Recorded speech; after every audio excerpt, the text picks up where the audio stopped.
প্রিয় শিক্ষার্থী বন্ধুরা, আসসালামু আলাইকুম। আশা করি তোমরা সবাই ভালো আছো।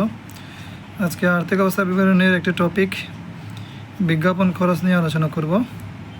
এটা প্রায় সময় সমানের মধ্যে দেওয়া থাকে যে বিজ্ঞাপন খরচ 2 বছরের জন্য পরিশোধ করা হয়েছে, অথবা বিজ্ঞাপন খরচ 3 বছরের জন্য পরিশোধ করা হয়েছে, 4 বছরের জন্য, এভাবে করে দেওয়া থাকে। তো মনে করো তোমার আমিলের মধ্যে বিজ্ঞাপন দেওয়া আছে 8,000 টাকা।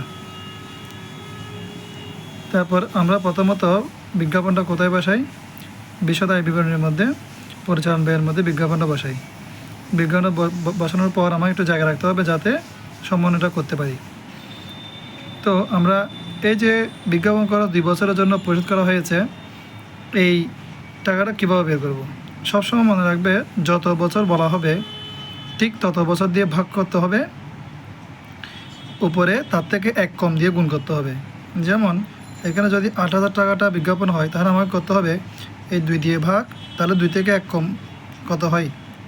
1 দিয়ে 2 দিয়ে ভাগ 1 দিয়ে গুণ, এভাবে করে বের করতে হবে। যদি হতো বিজ্ঞাপন খরচ 3 বছরের জন্য, তখন আমরা বের করতাম 8,000 টাকা গুণন 3 দিয়ে ভাগ 2 দিয়ে গুণ। তার মানে যদি বলা হতো 8,000 টাকা 4 বছরের জন্য বলা হতো এখানে, তখন আমরা 4 বছর বললে 4 দিয়ে ভাগ, 4 থেকে 1 কম 3 দিয়ে গুণ। একদম সহজ উপায় এটা। তো এভাবে বের করে যে 8,000 টাকার গুণন 2 দিয়ে ভাগ 1 দিয়ে গুণ করলে, তাহলে আমার এখানে বের হচ্ছে কত? 4,000 টাকা। হ্যাঁ, তাহলে এই 4,000 টাকাটা দুইটা জায়গায় যাবে। প্রথমে আমরা পরিচালনা ব্যয়ের মধ্যে বিলম্বিত বিজ্ঞাপন বলে বাদ দিব, এবং আর্থিক অবস্থা বিবরণীতে গিয়ে অলিক সম্পদ নামের একটা কলাম থাকবে, অলিক সম্পদের নিচে বিলম্বিত বিজ্ঞাপন বলে এই 4,000 টাকা বসাই দিব।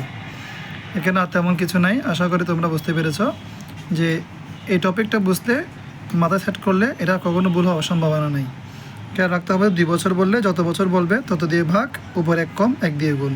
3 বছর বলে 3 দিয়ে ভাগ, উপরে 1 কম 2 দিয়ে গুণ। 4 বছর বলে 4 দিয়ে ভাগ 3 দিয়ে গুণ। এভাবে করে বের করে একবার পরিচালন ব্যয়ের মধ্যে আমরা বিয়োগ করবো বিলম্বিত বিজ্ঞাপন বলে, ঠিক আবার আর্থিক অবস্থা বিবরণীর মধ্যে অলিক সম্পদের আইটেমের মধ্যে ওটাকে বসাই দিতে হবে। আশা করি তোমরা বুঝতে পেরেছ। ধন্যবাদ সাথে থাকার জন্য।